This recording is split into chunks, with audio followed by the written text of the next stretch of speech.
Family and friends, fellow Americans, I realize it's a lot to ask, but please take some time to think about this. In the next 2 weeks, we vote for our next American president, the most powerful person in the world, and the most consequential election in history. Look around us. We share the blessings of comfortable homes, family, friends, schools, churches, supermarkets, electricity, clean water, health care, decent jobs and safe environments, safety and stability and security under the rule of good laws and a government that our fellow Americans have given their lives for. We enjoy more peace, prosperity, health, and individual freedom than 99.999% of the people that have ever lived on this planet. Now there's 3 ways much or all of what we hold dear may go away. The first, of course, is nuclear war. The American president has the capability to extinguish life on this planet, period. Virtually in the blink of an eye, life on Earth becomes an unimaginable horror, and the things you love, your husband, wife, children, mother, father, friends, home, community, your country, art, music, literature, the sum total of the achievements of mankind on this earth and the incredible diversity of life on this planet, gone. Be very careful who you designate this awesome responsibility to. The second is now happening. Slower, more insidiously, as we change the climate of our planet through reckless consumption of fossil fuels. Science has brought us an incredible understanding of our world and technology that is enriching our lives. Now science is issuing urgent warnings about our future and offering solutions that may avert the worst of this crisis while simultaneously building a sustainable economic future for our children and grandchildren. The third, also blatantly evident in our world right now, happens when power is placed in the hands of an unenlightened, greedy, vengeful demagogue.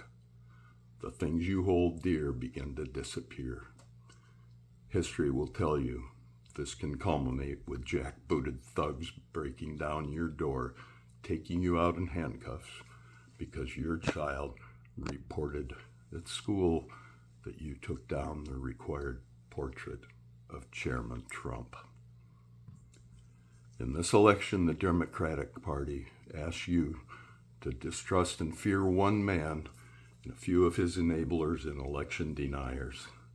Kamala Harris asks you to look at the shared values of family, faith, love, empathy, freedom, love of country.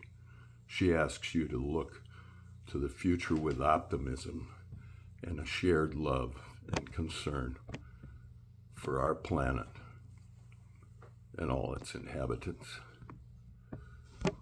She advocates the sharing of power and the prosperity of our country more equally among all our citizens, preserving individual freedoms and working together on solutions to our very real current and future problems.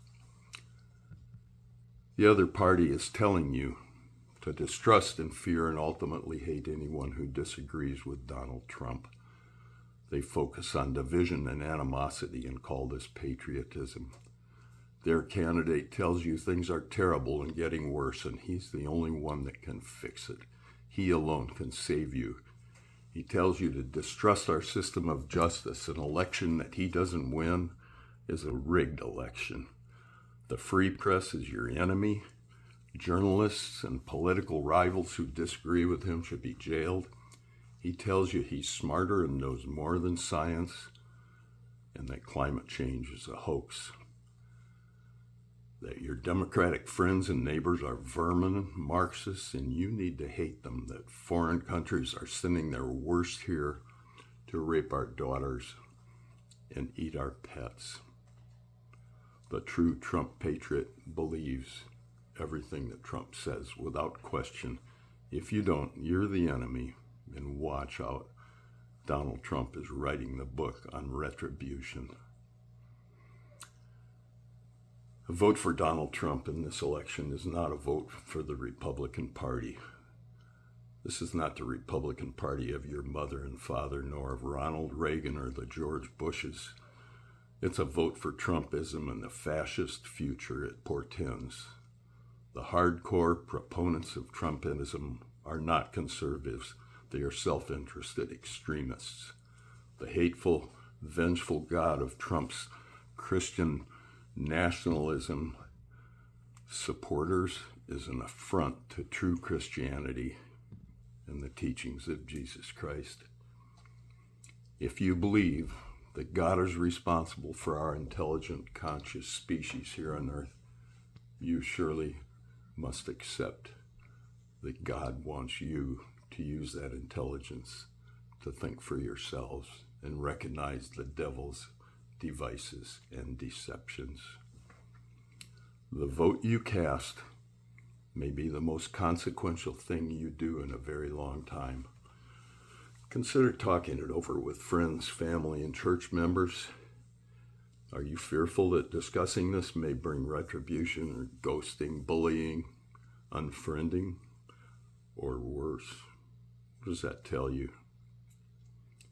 If you're leaning towards Trump, I'm guessing you're getting much of your view from Fox, X, Twitter, Truth Social, or hearsay from others. To get a different perspective, really listen to Donald Trump himself. The stuff that doesn't show up on Fox. It's all over YouTube. Try Trump's lies, for starters.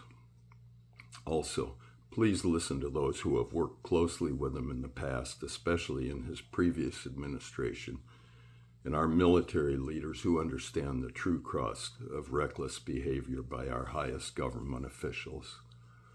The first link I'll try to attach below gets you to a New York Times article with direct quotes from, among others, General Mark Milley, H.R. McMaster's, Mike Pompeo, Bill Barr, Betsy DeVos, Andrew McCabe, General John Kelly, Anthony Fauci, Mark Esper, Milk Mulvaney, Mike Pence, Ted Cruz, Lindsey Graham, Chris Christie, Arnold Schwarzenegger, and Henry Kissinger.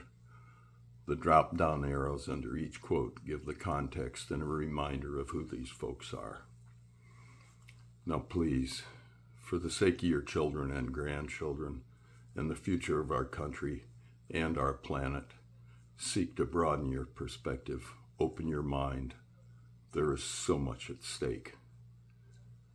And you folks in the red hats, if and when you emerge from the rabbit hole, you'll find a lot of wonderful, intelligent, warm, fellow Americans that will welcome your very real energy and enthusiasm, working together to preserve our precious democracy.